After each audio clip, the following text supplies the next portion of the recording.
Bonjour, bienvenue pour ce premier workshop RFE Cégide. Alors, c'est une nouvelle formule où on sera plus dans le produit que les slides qu'on peut avoir dans des webinars. Alors, comme d'habitude, ça, par contre, ça n'a pas changé. Ce workshop est enregistré. La présentation, donc, on a un petit peu de retard, mais on attendait que tout le monde soit encore les vacances. On peut comprendre, c'est normal. Nous avons coupé, bien évidemment, votre microphone.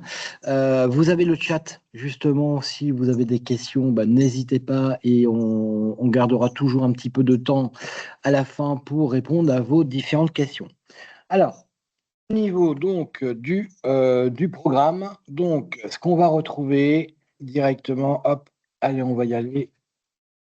Voilà.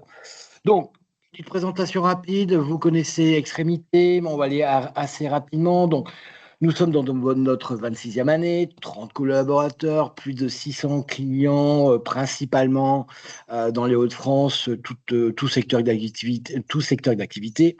8 domaines d'expertise, je ne reviens pas dessus, vous avez l'habitude, ce n'est pas le but aujourd'hui. On fait à peu près 3 millions de chiffres d'affaires. Chose intéressante, on est à peu près à plus de 7000 appels hotline, ce qui est quand même assez important. Et nous avons 9 certifications, dont qui est de plus en plus demandé. Vous avez bien compris avec l'actualité, si vous avez suivi dernièrement le label gouvernemental expert cybersécurité. C'est vraiment dans l'air du temps. Alors, le programme qui est assez vaste, mais sur lequel on va revenir sur ça. Donc, on va refaire un petit rappel et un point sur les différentes mises à jour. Les prérequis pour ceux qui ont opté pour la PA Cégide et pour ceux qui ont opté pour une plateforme agréée autre que Cégide. Le contrôle de vos référentiels. Donc là, on va parler des pays, des devises et des tiers. Comme on est sur la partie facture entrante, nous allons parler aussi du paramétrage de la comptabilité et bien sûr l'intégration des factures entrantes pour ceux qui ont opté pour la PA Cégide. Alors bien évidemment, ceux qui n'ont pas opté pour la PA Cégide, certaines choses vont vous paraître obscures et pas d'intérêt, mais le plus gros du workshop, il va y avoir quand même du paramétrage pour ceux qui ont pris une plateforme agréée tierce. Petit rappel, justement, donc ce que propose Cégide dans son ERP. On a bien évidemment, donc sur l'ensemble du scope RFE, on va retrouver le e-voicing. Donc ça, je pense qu'on en a assez parlé, je ne reviendrai pas sur ça. Donc c'est simplement une facture, on va dire, nationale, B2B, B2J. On a le fameux e-reporting, donc tout ce qui ne rentre pas dans le e-invoicing, donc c'est les déclarations des factures entrantes, ce sont ceux de l'international, les données de paiement, la TVA sur encaissement, et bien sûr tout ce qui est lié aux déclarations des acquisitions internationales. Et bien évidemment, on en a déjà assez parlé, les cycles de vie. Donc ça, c'est ce que vous allez retrouver dans votre ERP Cégide, que vous ayez pris une PA Cégide ou une PA tierce. Alors, dans l'offre, on a deux choses. Soit vous avez pris une PA agréée autre que Cégide.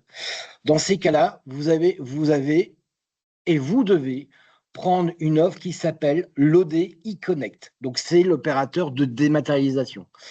Ça qui est intégré dans votre ERP, et c'est cette partie-là qui va permettre de véhiculer différentes informations concernant les données entrantes sortantes, concernant aussi la mise à jour des cycles de vie, et bien aussi ce qui va être lié à l'e-reporting.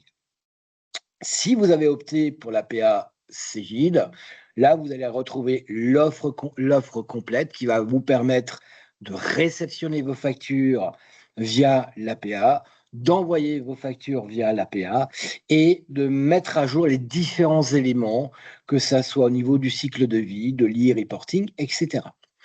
Chose importante à préciser, le e-reporting va être généré par votre ERP, donc par votre comptabilité, de façon détaillée. Mais ce que demande la DGFiP, c'est d'avoir un e-reporting globalisé. Et c'est la plateforme agréée qui va faire l'agrégation des données de e-reporting et qui va les transmettre à la DGFiP. D'où cette importance, comme je viens de vous l'énoncer, qu'il faut avoir cet opérateur de démat qui permettra d'envoyer ces éléments-là sur votre PA pour pouvoir les agréger et les transmettre à l'administration fiscale. Donc, ce que je disais, voilà, je parlais de l'agrégation des données et reporting, ben, je vous ai mis un petit peu à quoi cela comportait. Bien évidemment, en termes de format de socle, on a 3 formats qui existent. Je les rappelle, FactureX, UBL, C2I. Et donc, pour tout ce qui est émission et réception, Cegid, lui, utilise le FactureX, ce qui est le plus commun. Alors, plusieurs normes de FactureX, je reviendrai dessus pour vous expliquer un petit peu lequel utiliser, mais vous allez voir, ça sera très très simple pour ceux qui utilisent la PA Cegid. Et après, bah, les différents types de flux que sont transmis à ce niveau-là. Donc, on va retrouver le flux 2 qui est bah, l'émission et réception des factures B2B, B2J, donc ce qui paraît logique. Les flux 6 pour les cycles de vie. Voilà, je ne vais pas les énumérer, mais ce sont les flux classiques qu'on utilise pour justement la communication. Bien évidemment, si vous avez une PA tierce, c'est votre PA tierce qui va émettre et qui va utiliser ces flux directement. D'accord, hein? Ça, c'est important à préciser. Alors, point sur les mises à jour. Donc, si vous avez fait un petit peu attention ou pas, on a eu une mise à jour dernièrement. Alors, donc, pour ceux qui sont en version Cegid On-Premise, une mise à jour est sortie le 29 juillet, qui est la V11 édition 11 A163.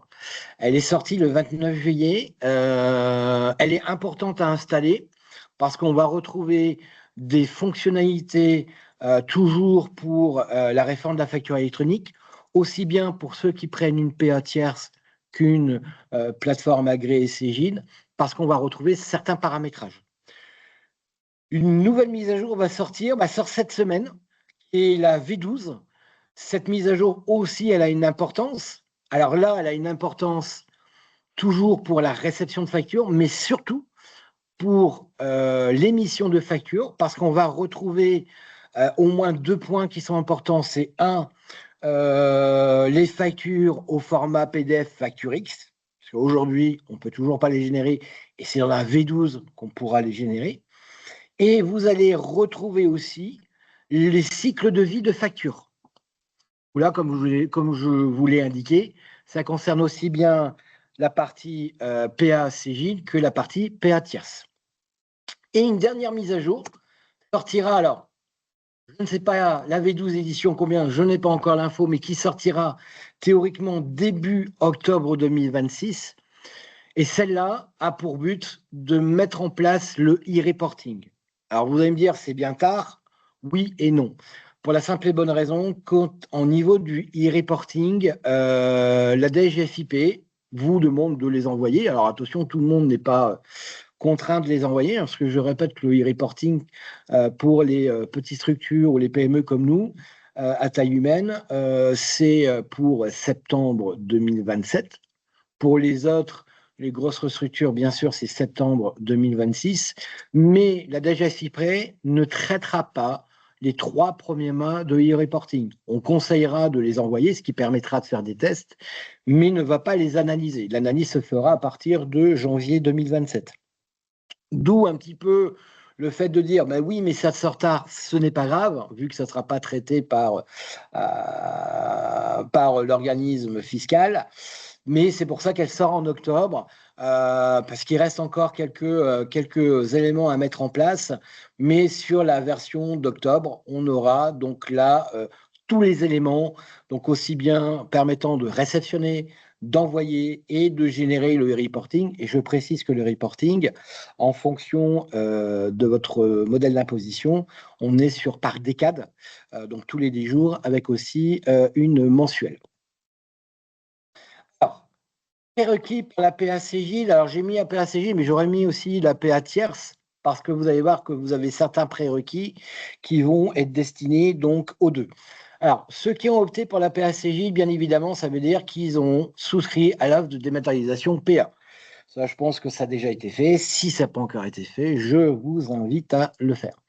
Activer les droits d'accès utilisateurs RFE pour la partie comptabilité et facturation. On reviendra dessus, je vais vous montrer sur le logiciel, ne vous inquiétez pas, c'est le but. De renseigner son code client, là aussi c'est nouveau, je vous montrerai, et même pour ceux qui n'ont pas la PACGID, il va falloir le renseigner parce que bien évidemment, vous avez compris qu'il y a des éléments qui vont devoir remonter, et donc là, obligatoirement, il faut que ça soit renseigné.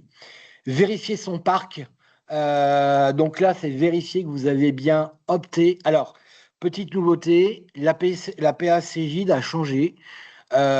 Si vous avez entendu un petit peu les actualités, on va passer par la plateforme CGID Shine. Elle est toute récente, elle est sortie le 3 août. Donc, c'est à partir du 3 août qu'on pourra s'enregistrer sur la PACGID Shine et bien sûr s'assurer que le module est bien activé sur votre compte client. Ça, vous pourrez revenir vers nous si vraiment ce n'est pas le cas, ce n'est pas un souci, on contacte CGID et on le fait actualiser très rapidement. Là, aussi bien pour ceux qui n'ont pas la PACGID ou pour ceux qui ont décidé de prendre la PACGID, disposer d'un compte CGID Account. Alors, pour les clients qui sont en on-demand, donc ceux qui sont en SaaS, le CGID Account, vous me connaissez parce qu'aujourd'hui, pratiquement tout le monde se connecte comme ça, sauf encore quelques personnes. Et là, j'invite rapidement les personnes à passer en CGID Account. Alors, pour passer en CGID Account, il faut prendre contact avec votre revendeur. Si c'est nous, c'est avec nous. Si c'est avec un autre vendeur, il faut le faire pour faire une demande de migration de votre compte avec CGID Account. Pour ceux qui sont en on-premise, c'est-à-dire une installation sur serveur, c'est tout nouveau. La même chose, il va falloir passer par nous et on va vous créer au moins un compte en CGID d'un compte. Alors, c'est qui? Eh ben, c'est celui qui est administrateur dans CGID Life. Donc, on vérifiera qui est administrateur dans CGID Life et c'est ce compte-là qu'on passera en CGID Account. Pourquoi? Parce que en termes de sécurité, la communication entre l'APA tierce et l'APA CGID, parce que ça communique entre eux, donc PAPA ou PAOD, se fait par un système sécurisé avec un compte CGID, un compte, ce qui permet de sécuriser les différents flux. Donc là, ça concerne vraiment tout le monde.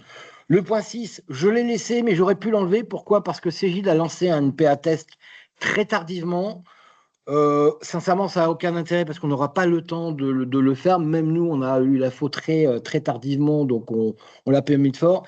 Et surtout que le système de création de son compte n'est plus avec France Connect. On attend de savoir par quel biais ils vont passer pour qu'on puisse s'enregistrer avec les APA CJ Shine. Aujourd'hui, malheureusement, et je pense que ça va être communiqué justement avec la mise à jour, on n'a pas eu l'information si on passait toujours par France Connect, mais a priori, vu les dernières infos qu'on a eues, c'est pas le cas.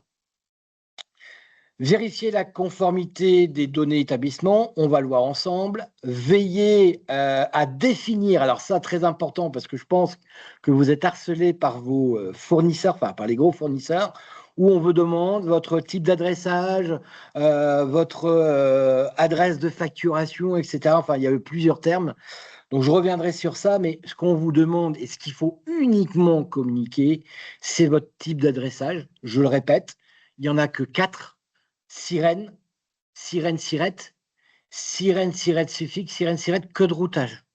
Grosso modo, les sociétés comme vous, comme nous, soit on est sur du sirette parce qu'on n'a qu'un seul établissement, soit on a plusieurs établissements et qu'on veut distinguer les factures entrantes sortantes en fonction des établissements, on sera sur un sirène sirette. Le reste, suffixe, etc., je pense qu'on n'est pas des sociétés internationales ou autres et on n'a pas besoin de véhiculer les factures en fonction des services. C'est vraiment un peu dans cet aspect-là. Bien sûr, compléter les différentes informations qui vont être liées pour l'APA CJ, l'APA tierce et compléter les fiches clients fournisseurs. Je vous ai déjà donné lors de certains webinaires ce qu'il fallait compléter. Ben, vous allez voir, il y a encore d'autres choses à compléter. Et aussi bien qu'on soit en PA tierce ou pas. CJ. Alors, on va aller tout de suite dans le produit. Ça sera plus simple, ça sera beaucoup plus visuel. Et voilà, on est dans CJ. Alors, première chose, il va falloir donc aller dans les paramètres société, donc dans structure et paramètres. Société, vous allez retrouver ici les paramètres société. On va devoir renseigner deux informations. Je vous ai dit, dans un premier temps, ça va être renseigner son code client. Alors, pour ça, vous allez ici dans les coordonnées. Là, vous allez devoir, je suis déjà un très mauvais élève, renseigner les informations les plus importantes. Un, c'est le seul endroit où, aussi bien quand vous allez émettre vos factures, quand vous allez recevoir les factures, que vous soyez avec votre PA tierce ou pas, c'est le seul endroit où vous allez devoir renseigner votre SIRET, votre code NAF et le code client. Donc, très important, il va falloir renseigner ici votre NIF, votre SIRET, votre code NAF ou code APE. Donc, c'est à cet endroit parce que c'est le seul endroit qui va être récupéré par l'APA. Et ici, vous allez renseigner donc votre code client. Alors, comment retrouver votre code client? Deux solutions. Soit vous appelez votre vendeur, d'accord? Donc, soit c'est un revendeur, soit c'est Cegid en direct.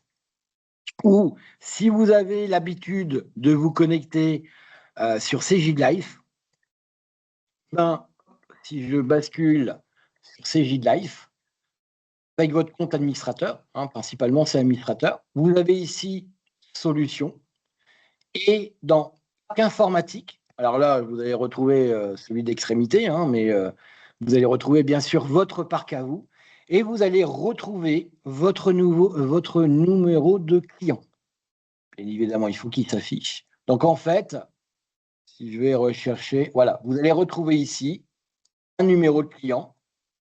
D'accord? Alors, ce n'est pas toujours évident parce qu'ils l'ont mis sous un fond bleu, mais vous allez retrouver un numéro de client qui généralement commence par 9, 911 38 238. Et c'est ça que vous allez devoir, vous voyez, c'est ce que vous voyez ici, et c'est ça que vous allez devoir renseigner au niveau de votre fiche Cegid. Je pense que vous avez aperçu qu'à un moment donné, quand même vous ouvrez Cegid, il vous a mis une petite fenêtre, surtout pour ceux qui ont installé la dernière mise à jour, il vous demande de renseigner votre code client.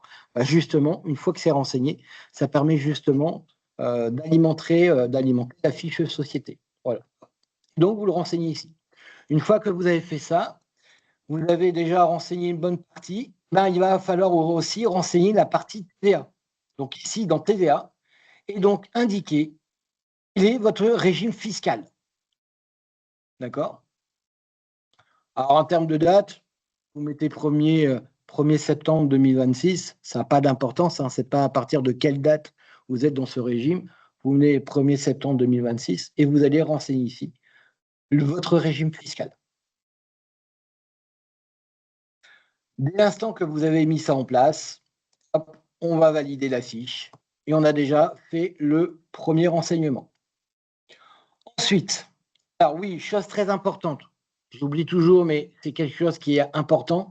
Quand vous appliquez une mise à jour, malheureusement, Cegid a tendance de ne pas activer les nouveautés. Et donc, les menus là, que je vous fais apparaître à l'écran, vous les avez, il y a forte chance que vous ne les avez pas. Donc, comment activer les menus? Alors, vous avez la hotline, vous pouvez nous appeler si vous voulez, mais je vais vous montrer. Quand vous allez dans Administration Société, que vous allez dans Utilisateur et accès, vous avez ce qu'on appelle Gestion des droits d'accès. Donc là, alors, je comprends, il y a quand même 263 droits et restrictions. Vous allez devoir donc aller activer des menus. Alors, principalement, vous allez retrouver ces menus à plusieurs endroits. Bien évidemment, tout à l'heure, j'étais dans les paramètres, donc vous allez retrouver ça, ces menus, dans Structure et paramètres. Pour savoir lesquels il faut activer, généralement, quand ce sont des nouveautés, ils sont en drapeau rouge. C'est-à-dire que ce sont des nouveautés qui n'ont pas encore été activées. Donc, si demain je dois activer une nouveauté, il suffit d'aller, alors je vais essayer de voir, mais comme moi je les ai activés, je n'aurai plus de drapeau, bien évidemment, voilà. Mais pour l'activer, très simplement, alors bien sûr, c'est en fonction de vos profils. Donc, généralement, comme c'est du paramétrage, on les active pour les personnes qui sont en charge de faire le paramétrage. Donc, c'est souvent soit un administrateur, soit administrateur Cegid, d'accord? Il suffit simplement de sélectionner plusieurs zones qu'on veut activer. Si demain, ces zones-là, je veux les désactiver, ben, je fais un clic droit, je les désactive, je les mets en rouge, je valide pour qu'ils puissent prendre en compte. Si je veux les activer, ben, exactement la même chose, clic droit, activer. Vous voyez, si celui-là, par exemple, je veux l'activer, clic droit, activer, et je valide. Donc, vous allez retrouver des nouveautés dans structure à paramètres. Vous aurez aussi des nouveautés, ben, comme là, on est dans la réception de facture, ben, vous allez retrouver ça dans le module achat, parce que vous allez dans le module écriture, là on est en compta, mais dans le module écriture, vous allez ici, donc là je valide bien sûr, parce que je vais demander de faire des modifications, et dans le module écriture, vous allez retrouver tout ce qui va être lié à la partie, voilà, dématérialisation. Ici, vous voyez, dématérialisation des factures. Moi, bien sûr, je les ai activés. Donc, bien évidemment, ils vont être visibles. Mais vous, il y aura des drapeaux rouges. Il faudra l'activer pour que vous puissiez avoir la fonctionnalité si, surtout, demain, vous réceptionnez vos factures via la plateforme agréée Cegid. D'accord? Voilà, je reviens sur ça parce que c'est vrai que j'ai tendance à le dire et Cegid a tendance à ajouter des nouveautés et de ne pas les activer. Donc, il faut penser à les activer. Si je reviens toujours dans mon fameux paramétrage, donc on a fait paramètres société, on a renseigné les informations liées à la société, SIRET, NAV, code NIF, on a renseigné le code client. On va avoir aussi, toujours dans paramètres société, ici dans société, on va avoir qu'on appelle les lignes d'adressage. C'est ce que je vous expliquais tout à l'heure. Est-ce que ma ligne d'adressage, c'est le sirène, parce que j'ai qu'une seule société? Est-ce que c'est le sirène siret, parce que j'ai plusieurs sociétés? Est-ce que je veux mettre un code routage? Bon, pourquoi pas. Voilà. Donc, quand vous ouvrez le menu, là, vous avez deux choix. Le paramétrage, si j'ai opté pour la PA Cegid, ou le paramétrage, si j'ai opté par une PA tierce. Donc, ceux qui n'ont pas pris la PA Cegid, il faudra faire le paramétrage, c'est-à-dire la synchronisation avec vos PA tierces. Et là, aujourd'hui, vous allez voir, il va vous expliquer ce que vous devez renseigner. Bah, déjà, des informations qu'on a dit, c'est-à-dire le régime de TVA, le code client, et il va vous demander d'avoir certains prérequis à renseigner. Donc, c'est bien listé de ce qu'il faut faire. Si vous dites oui, eh bien, vous allez voir qu'on n'ira pas plus loin parce que cette fonctionnalité est en cours de recettage. Donc, théoriquement, c'est prévu pour le 24 ou 25 août que le recettage soit fait. Donc, on ne pourra pas le faire avant cette partie-là. Mais comment ça se passe concrètement? Moi, je vais prendre l'optique où j'ai pris la PA Cegid. La même chose, un peu plus de prérequis demandés, bien évidemment. Je vais faire oui. Là, je vais arriver dans un menu où je vais devoir renseigner mon type d'adressage. Donc, vous allez retrouver ici tout en haut ce qu'on appelle le référencement. Et vous allez retrouver ici le paramétrage de dématérialisation. Donc, comment ça se passe dans le paramétrage de dématérialisation? Là, je retrouve un paramétrage, donc ne vous inquiétez pas, ce paramétrage, il va être renseigné automatiquement dès l'instant où vous avez opté pour l'APA Cegid. Ne vous inquiétez pas, c'est fait automatiquement. D'accord? Donc, simplement une simple vérification, mais c'est fait automatiquement, donc ne soyez pas inquiets. Vous allez retrouver ici le petit plus qui va vous permettre ici de créer mon type d'adressage. Donc, évidemment, vous avez sélectionné, comme on est sur l'APA Cegid, on a simplement sélectionné Shine. Parce que l'APA Cegid ici, c'était uniquement pour ceux qui avaient décidé de faire des tests. Mais vu que ça a été libéré tellement tard, pas beaucoup n'ont fait de tests. Et quel sera mon type d'adressage? Voilà, j'ai décidé, moi, j'ai qu'une seule société, je vais faire un type d'adressage sirène. D'accord? Là, bien évidemment, je vais aller rechercher pour un établissement donné, etc. Très important, même si vous n'avez qu'une seule société, vous devez avoir un établissement pour pouvoir aller le rechercher automatiquement. Si vous ne l'avez pas, il suffit de le créer comme là en live. Donc, si vous avez une société qui s'appelle, imaginons, Extrémité, je créerai un établissement qui va s'appeler Extrémité, obligatoirement. D'accord? Donc, il aura le code 001. Et je vais renseigner les éléments obligatoires, le SIRET, le code NAF, etc. Je rapproche comme ça. et je rapproche en fait comme ça, si vous voulez, ici. Je vais rapprocher mon adressage en fonction de l'établissement. Alors pourquoi? Parce que demain, on pourrait imaginer que vous avez une agence à Villeneuve d'Ascq, une agence à Amiens, une agence à Douai.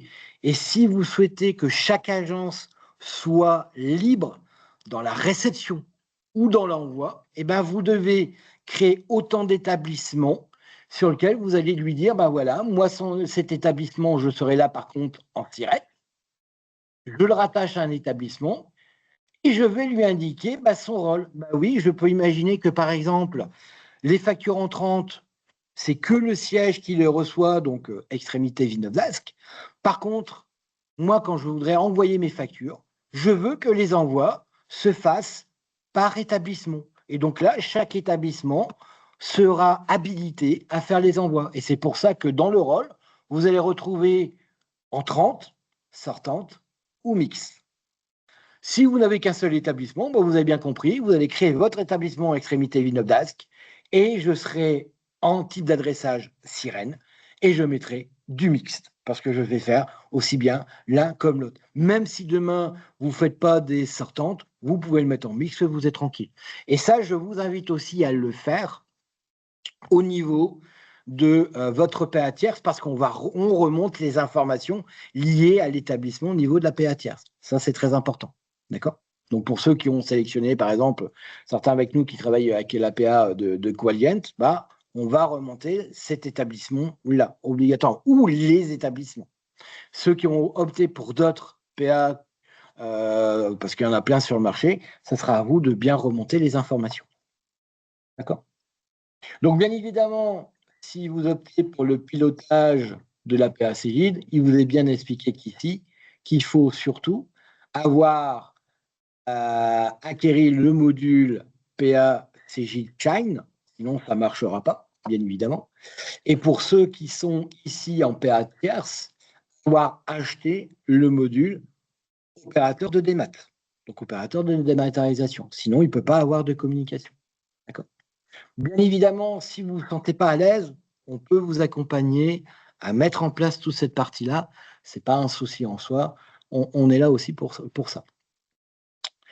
D'accord? Donc, là, très important, donc, c'est les choses que vous allez devoir renseigner obligatoirement sur les différents éléments. Alors, chose aussi importante, je vous ai indiqué que vous avez aussi après les tiers. Donc déjà au niveau des tiers, vous avez eu des informations sur lesquelles il fallait renseigner plusieurs éléments. Donc si je reviens au niveau des tiers, alors pour les tiers, on le fait au niveau de la compta. Et c'est la compta qui fait foi. Si demain vous avez CJ de gestion commerciale, c'est dans la compta qu'on va renseigner les informations. Ça va être récupéré directement dans les fiches tiers au niveau de la gestion commerciale. Donc, là, aujourd'hui, vous avez principalement travaillé sur les fournisseurs. D'accord? Donc, je reviens un petit peu. Vous avez renseigné ici les différentes informations. On a ce qu'on appelle une uniformisation des coordonnées des tiers. Donc, là, j'en ai parlé X fois. Donc, je pense que chez vous, il n'y a pas de souci. Et en fait, on va retrouver deux informations où je vous ai demandé de renseigner le NIF, de renseigner le direct, le code NAF. La nouveauté, c'est en dessous, quel est le type de dématérialisation, quel est le type d'adressage qui a été sélectionné. Alors, pour les fournisseurs, le type d'adressage, on n'a pas besoin de le renseigner. Parce que c'est vous qui allez dire à votre fournisseur, voilà, nous, notre type d'adressage, c'est le sirène. Par contre, demain, quand vous allez facturer vos clients, que ce soit avec Cégide, gestion commerciale ou avec un autre outil de gestion commerciale, vous allez devoir renseigner son type de dématérialisation, mais aussi son type d'adressage. Parce que c'est ça qui, en fait, le type d'adressage, grosso modo, c'est la boîte aux lettres informatique pour savoir, voilà, où je dois remettre ma fameuse facture. Donc, là, aujourd'hui, ce qui est le plus important, c'est au niveau de vos fournisseurs, c'est de renseigner le type de dématérialisation. D'accord? Alors, comment ça se passe par rapport à ça? Eh bien, vous allez retrouver un petit menu, toujours dans les structures paramètres, hein, parce qu'il faut savoir que dans structure paramètres, c'est là où vous allez paramétrer le logiciel, pour ceux qui ont l'habitude. Donc, toujours dans structure et paramètres, dans société, on va retrouver ici des tables. Et vous avez tout en bas, s'il est activé, pensez à aller dans les droits et accès pour activer. Vous avez mode de dématérialisation des tiers. Et là, on va retrouver un qui est connu, Chorus, pour ceux qui ont déjà fait de la dématérialisation avec le secteur public. D'accord? Donc, vous avez Chorus. Mais maintenant, vous avez d'autres types de dématérialisation et il va falloir les créer. Pourquoi? Parce que comment on peut savoir si tel ou tel fournisseur est concerné par la réforme de la facture électronique, etc. Alors, moi, sincèrement, je l'avoue ouvertement, je pensais qu'il allait se baser par rapport au pays. Ben non. Ça sera à vous de dire pour chaque fiche fournisseur sur quel type de démat on est. Alors, comment ça se passe très concrètement? On va faire le petit plus. On va recréer. Alors, là, le code, c'est libre. Vous faites comme vous voulez. 001. Enfin, vous mettez voilà les informations. Moi, je vais mettre, par exemple, 001. D'accord? Ici, le libellé. Je vais mettre, par exemple, B2B. B2B, ça veut dire quoi pour moi? Ça veut dire que tous les clients que je vais affecter ce code-là, enfin les fournisseurs, pardon, excusez-moi, que je vais à donner ce code-là, ça veut dire qu'ils vont faire partie de la réforme de la facture électronique. C'est comme je vous l'ai indiqué, B2B, c'est vraiment les sociétés privées dans la France pour justement au niveau de la réforme de la facture électronique. Et là, je vais sélectionner le type de flux et vous en avez 5. Alors, vous allez retrouver, je ne prends pas le premier, je reviendrai après sur ça, le B2B, le B2C, et vous allez retrouver après ce qui est la partie internationale. D'accord? Alors, moi, ce qui m'intéresse, c'est dans un premier temps, je vais créer mon B2B. Donc, je crée mon flux de démat B2B que je vais rattacher à mes fournisseurs français qui sont assujettis à la TVA. Ça veut dire que ceux-là vont rentrer dans le scope de ma réforme de la facture électronique. Je ferai la même chose avec ceux qui sont du B2C. Donc, B2C, c'est plutôt pour mes clients particuliers, bien évidemment, parce qu'il va falloir que je distingue bien mes professionnels, mes particuliers, mes non assujettis, etc. Là, important. Et j'ai aussi tout ce qui est lié à l'international. Donc, et vous avez un dernier qui est Archive-Only. Alors, j'explique, je ne sais pas si ça sera utilisé un jour. Là, ça sera plus, ce premier, ce sera plus pour ceux qui ont décidé de prendre l'APA Cégide. Je ne l'ai pas vu sur les autres plateformes. C'est, imaginons, je reçois un avoir d'un fournisseur par rapport à une facture qu'il m'a envoyée, mais je ne veux pas générer d'écriture comptable, je ne veux pas qu'il soit traité comme tel dans ma comptabilité, mais je veux garder précieusement ce document plutôt en termes d'archives. Et dans ces cas-là, je le mettrai en archive only. Alors, sincèrement, celui qui a eu, à un moment donné, a eu besoin d'utiliser ça, il me le dira parce que je ne vois pas trop l'intérêt. Mais si ça existe, peut-être que par la suite, dans l'expérience des RFE, parce que bien évidemment, là, on est encore sur des suppositions, peut-être qu'on verra qu'il y a un réel intérêt. Pour l'instant, je ne l'ai pas encore trop vu. Donc, dans mon principe, je vais créer mon B2B, je vais valider, j'ai créé comme ça mon premier flux. Je peux créer, rien ne m'empêche, je crée tous mes flux. Je les affecte ou pas tout de suite, au moins vous êtes tranquille. Donc je peux créer mon 002, je vais faire tout ci, d'accord? Je vais rechercher B2C, voilà, je l'affecterai sur mes clients particuliers, etc., etc. Et je peux créer celui à l'international. Alors là, par contre, celui de l'international, vous voyez le 003, pour l'instant, il n'y a pas lieu de distinguer tous ceux qui sont en zone euro ou en export. Donc, on n'est pas obligé de les distinguer. Donc, je vais mettre internat, voilà, par exemple. Je peux prendre uniquement celui-là. Par contre, peut-être par la suite, on sera obligé de distinguer ceux qui sont dans la zone euro et ceux qui ne le sont pas. Donc moi, je vous invite à distinguer les tout de suite. Comme ça, si demain on doit revenir sur du paramétrage, bon, ça sera déjà fait, on sera tranquille. D'accord? Donc pensez bien sûr que si vous avez des fournisseurs étrangers, pensez à les créer pour les affecter sur vos fournisseurs étrangers. Parce que là, ça ne concerne pas que la partie émission de facture. Donc là, je vais valider. Et donc, quand je vais revenir dans ma fiche auxiliaire, je vais m'occuper là, dans un premier temps, que de mes fournisseurs. Voilà. On va prendre ce fournisseur-là qu'on avait pris tout à l'heure. Donc, comme je vous ai indiqué, on va renseigner NIF, SIRET et NAV. Ici, je vais dire le type de démat. Alors, je n'ai même pas vu si c'était un français. Oui, c'est un français. Donc, je vais ici indiquer que je suis en B2B. D'accord? Et ici, eh ben, ça servira uniquement que pour mes clients. Donc, un fournisseur, je n'ai pas besoin de renseigner le type d'adressage parce que c'est le client qui l'indique au fournisseur. Donc là, dans ce cas-là, je ne dois pas le renseigner. Si par contre, je faisais auprès de mes clients, là, oui, je vais renseigner le type de démat et surtout, je vais devoir renseigner son type d'adressage. D'accord? Donc, voilà, important. Alors, si demain, je veux gérer, parce que je vous ai dit, en type d'adressage, j'ai du sirène, sirène-siret, sirène de suffixe et sirène-siret code routage. Si demain, je mets en place, pourquoi pas, ou si demain, j'ai un client qui me met en place du suffixe, pour X ou Y raison, ou qui met en place du code routage. Bah, si vous sélectionnez, imaginons, c'est un client et j'ai mis sirène suffixe, je le renseigne ici. Attention, vous voyez la case, elle se libère simplement quand je l'utilise. D'accord? On a le droit de mettre seul code suffixe. D'accord? Par contre, si on est sur du code routage, parce qu'on peut imaginer, vous êtes travaillé avec un grand client, donc là, on parle bien, attention, hein, encore une fois, pour l'émission. Mais demain, imaginons, vous travaillez avec Orange, c'est un de vos clients.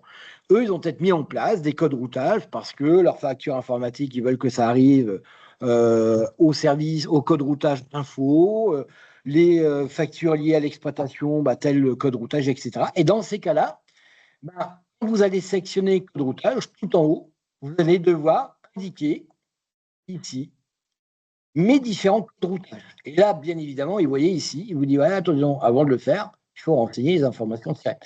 Et là, au niveau des codes de routage, il y aura pas mal de choses. Alors, vous inquiétez pas, je reviendrai sur le prochain workshop qui sera là, lié à l'émission de facture.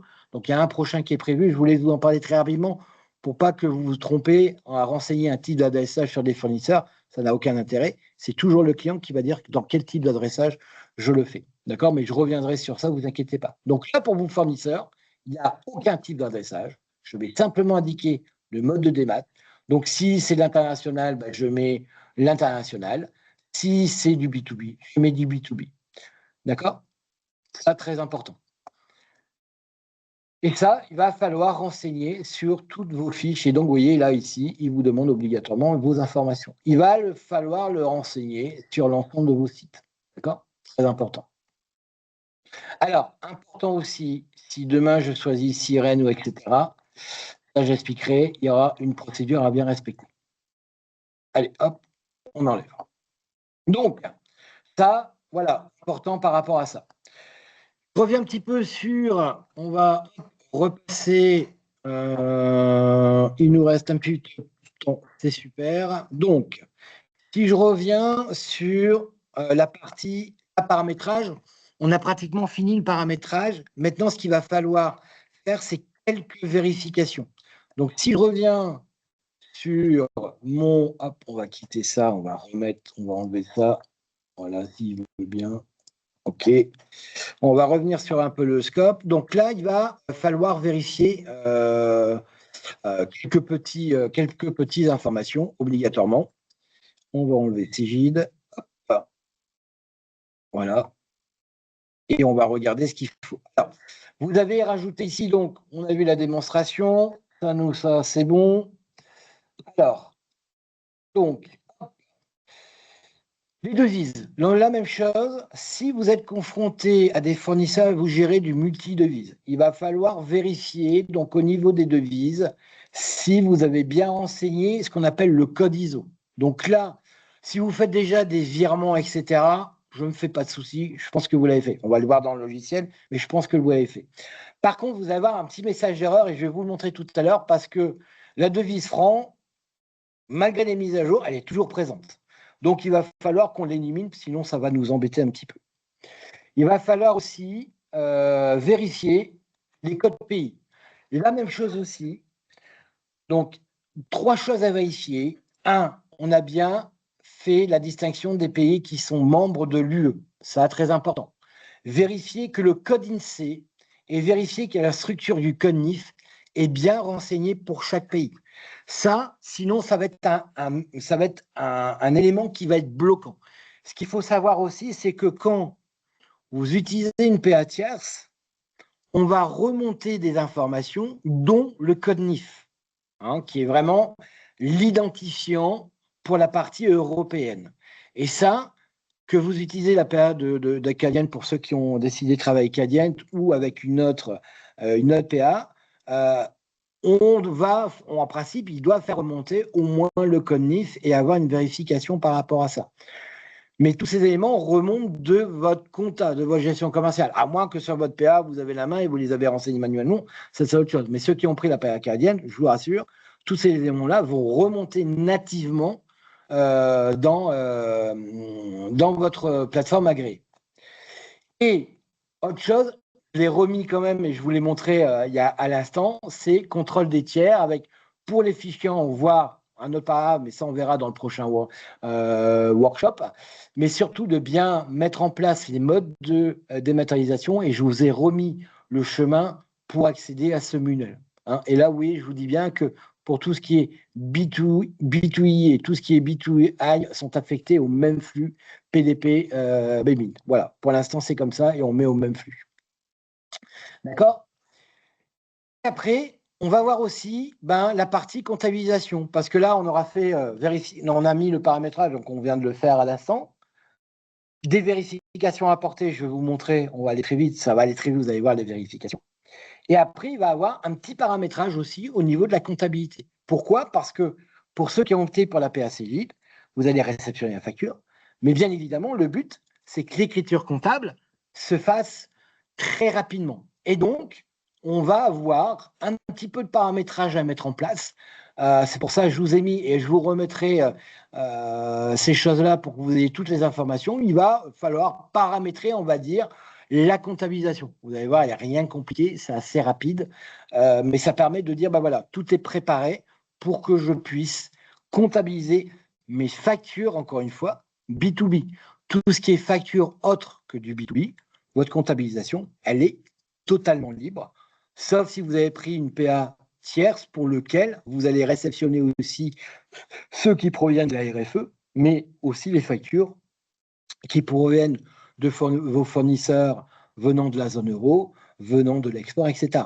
Ceux qui ont pris la PA Cégide, vous ne recevez que les factures de B2B. Toutes les autres factures arriveront par différents canaux qui ne sont pas traités par Cégide, peut-être par courrier électronique, pigeon voyageur, ce que vous voulez, mais ne seront pas traités par Cégide. Ça, c'est très important à préciser. D'accord? Et surtout, voilà, on aura aussi toute une partie, donc voilà, intégration des factures entrantes. Alors aujourd'hui, je suis dans le vide, je ne peux pas vous le montrer. Bien évidemment, on a prévu aussi pour ceux qui ont pris la PACJ un accompagnement que quand vous allez recevoir vos premières factures, bien sûr, on va vous accompagner dans la réception. Vous allez voir, c'est quand même très simple pour l'avoir vu, mais on sera là pour vous accompagner. On ne va pas vous laisser tout seul comme ça dans votre première facture. Après, une fois qu'on a fait 2 factures, vous allez voir, c'est un jeu d'enfant une fois que tout est vu. Et c'est à cet endroit-là qui nous permettra de mettre à jour les cycles de vie, de visualiser les cycles de vie et de savoir, comme vous savez, on a 12 cycles de vie, mais ça vous permettra de savoir, oui, cette facture fournisseur, je l'ai mise en paiement, donc le fournisseur va réceptionner l'information comme quoi vous avez mis en paiement le fournisseur. Alors, vous allez me dire, oui, mais comment ça se passe? Justement, c'est ce que je disais. Si c'est la PACI, c'est lui qui va s'occuper de faire l'envoi, etc. Si c'est avec une PA tierce, c'est pour ça que vous avez l'obligation de prendre l'opérateur de démat pour que l'opérateur de démat prenne l'information du cycle de vie, le communique à votre PA tierce pour que ça alimente votre PA tierce et que ça permette aussi d'envoyer l'information à votre fournisseur. Parce que comme vous le savez, le fournisseur va avoir l'info comme quoi vous avez mis en paiement cette facture. Lui, de son côté, comme je vous disais à chaque fois, il ne vous croit pas. Il va devoir attester qu'il a bien réceptionné le paiement et vous allez vous recevoir en retour comme quoi, voilà, ça a bien été réceptionné le paiement et on est dans un statut de cycle de vie où on est arrivé au terme du cycle de vie parce qu'il a reçu le paiement de votre paiement de cette facture-là.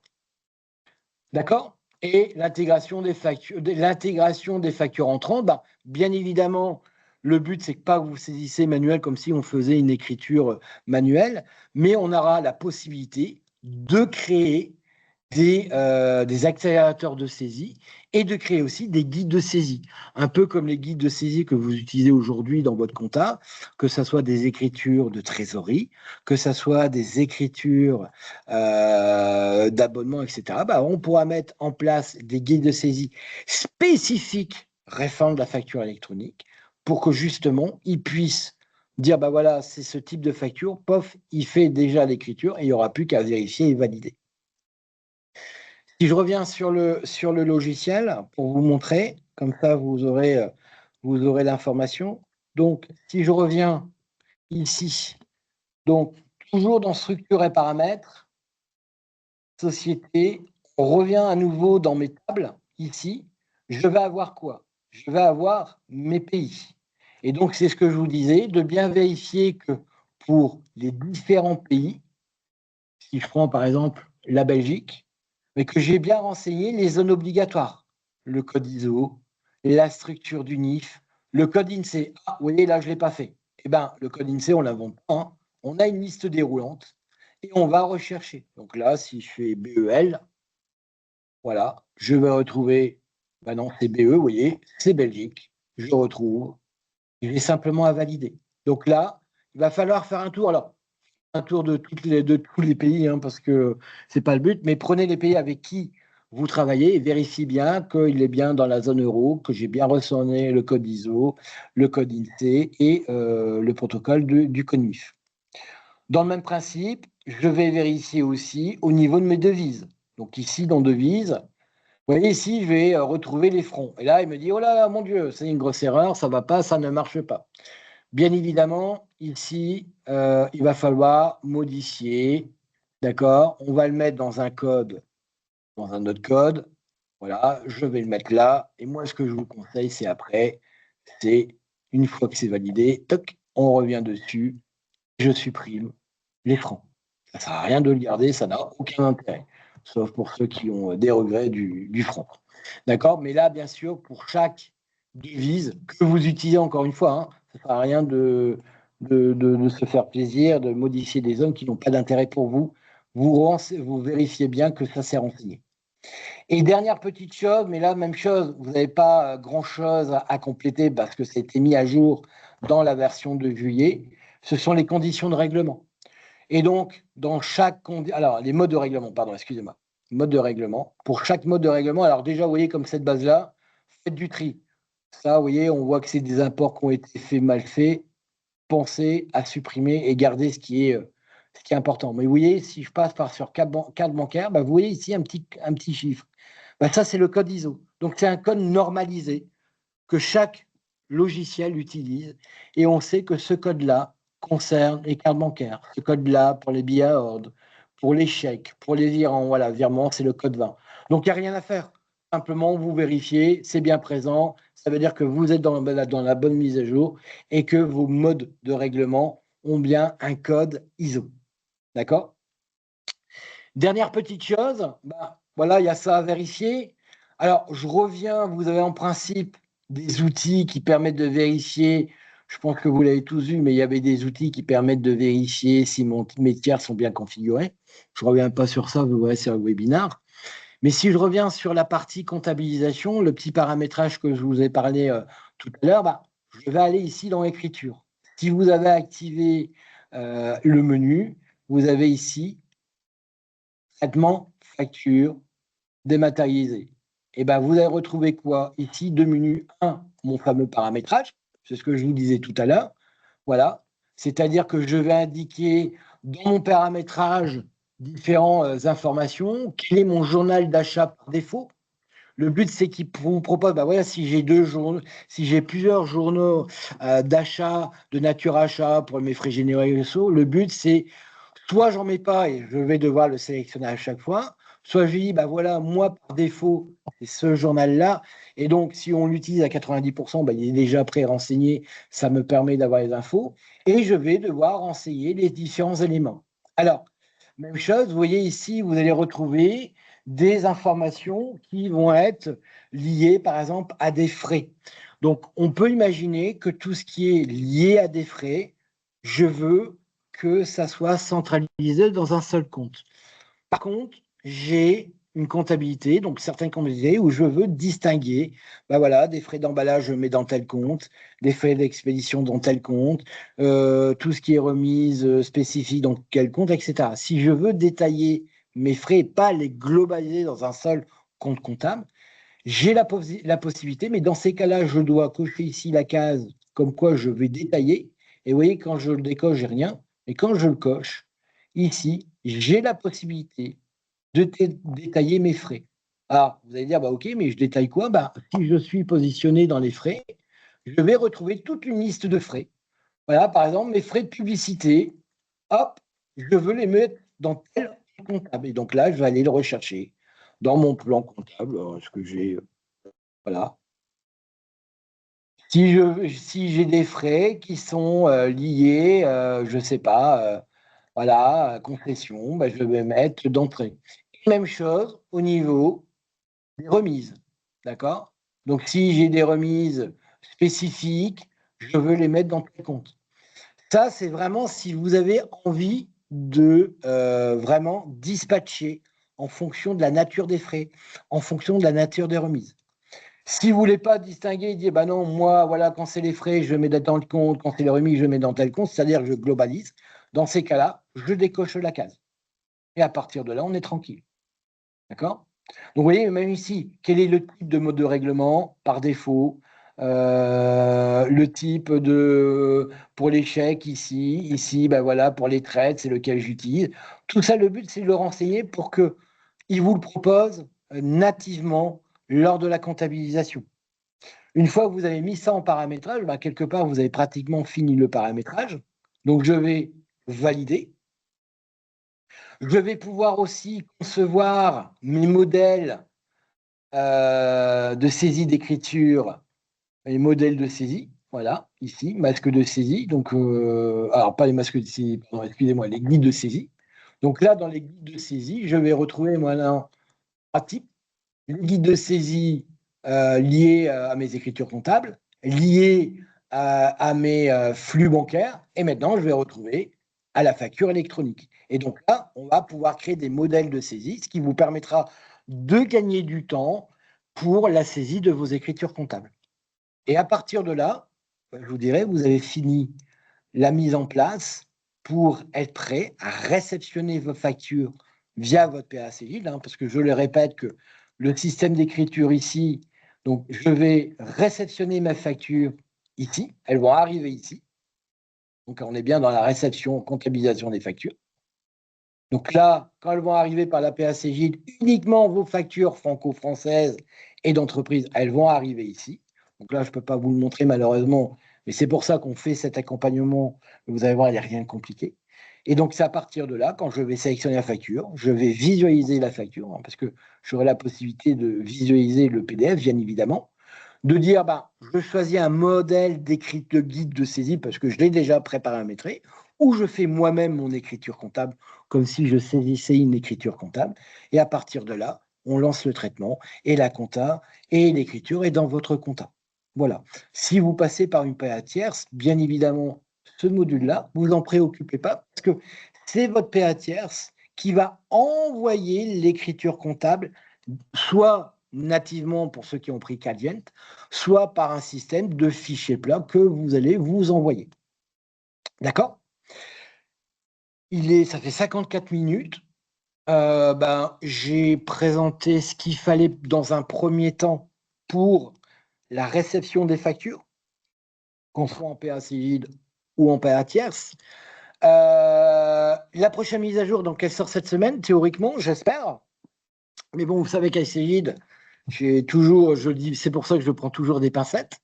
Bien évidemment, le but, c'est qu'il va y avoir un deuxième workshop que je suis en train de mettre en place, qu'on n'a pas encore défini la date, mais ça sera, pour moi, ça sera en septembre, hein, début septembre, courant septembre, sur la partie émission des factures. Parce qu'il y aura un petit peu de paramétrage aussi, et parce que là, il y aura une explication pour ceux qui doivent émettre la facture via Cegid dès le 1er septembre 2026. Il y aura un workshop sur ça. Et puis, il y aura peut-être un troisième aussi avec le e-reporting, etc. Donc, oui, là, on fait une nouvelle formule ce ne plus des webinars, c'est des workshops où on est plus dans le produit, où on va plus vous montrer dans le produit. C'est pour ça qu'on l'a filmé, hein. Ça vous permettra de revenir dessus, vu qu'en ce moment, la télé, il n'y a pas grand-chose, donc ça tombe bien. Voilà. Sachez que nous sommes toujours là pour vous accompagner, pour mettre en place, pour vous conseiller aussi. Donc, il ne faut surtout pas hésiter. Alors, il nous reste les 4 minutes. Je ne sais pas si vous avez des questions. Maintenant, je vais je vais vous laisser la parole. Si Thibaut est là, j'ai pas regardé s'il y avait des questions. Vous m'excuserez. Est-ce qu'il y en a? Je ne sais pas. Il n'y a pas eu de questions pour l'instant, Greg. Il n'y a plus de questions pour l'instant, donc a priori, j'ai peut-être été clair. S'il y a des questions, n'hésitez pas, il nous reste un petit peu de temps. Après, si vous n'avez pas tout de suite des questions, bien sûr, nous sommes là, vous nous contactez par mail, par téléphone, et on refait un point sans aucun souci. On va attendre encore un petit peu, je vois qu'il y a peut-être une question qui va arriver.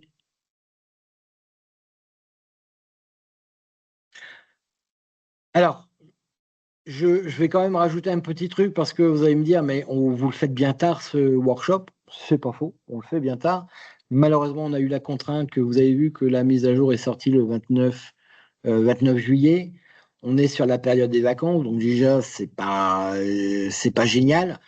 Bien évidemment, vous allez me dire, bah ouais, mais alors moi, le 1er septembre, je suis pas prêt.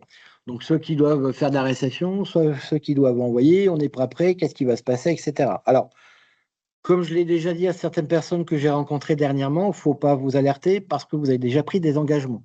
C'est-à-dire qu'aujourd'hui, vous avez pris un engagement soit avec nous, soit avec un autre vendeur ou avec une autre plateforme agréée. Et c'est ça qui est le plus important. On sait très bien qu'on sera pas tous prêts, donc ça c'est pas un problème. Le but, c'est que comme vous avez pris un engagement, on peut rien vous reprocher. Pourquoi? Parce que bien évidemment, la DGFiP sont au courant que peut-être, allez, si je dis la moitié des sociétés sont prêtes, je crois que ça sera déjà, on pourra faire cocorico. Donc ils savent très bien que il y aura une tolérance, d'accord? Donc ils le savent très bien. Cette tolérance, vous inquiétez pas, ils vont en tenir compte et vous avez grosso modo 3 mois pour vous mettre en conformité, ce qui sera largement suffisant, ne vous inquiétez pas, il n'y aura aucun souci par rapport à ça. D'accord? Donc voilà, donc s'il n'y a pas de questions, je vous remercie, il est 10h30, j'étais pas trop mal. J'ai respecté l'heure. On se verra pour un prochain workshop. Tu es en train de préparer celui qui est lié à l'émission. Et entre-temps, n'hésitez pas à revenir vers nous s'il y a des questions, etc. Voilà. Voilà, je vous remercie beaucoup de votre attention. C'est pas toujours évident quand c'est les vacances. Bonne reprise pour ceux qui viennent de reprendre. Et puis, de toute façon, on aura l'occasion d'en rediscuter. Voilà, merci bien. Bonne journée. Au revoir, messieurs, dames.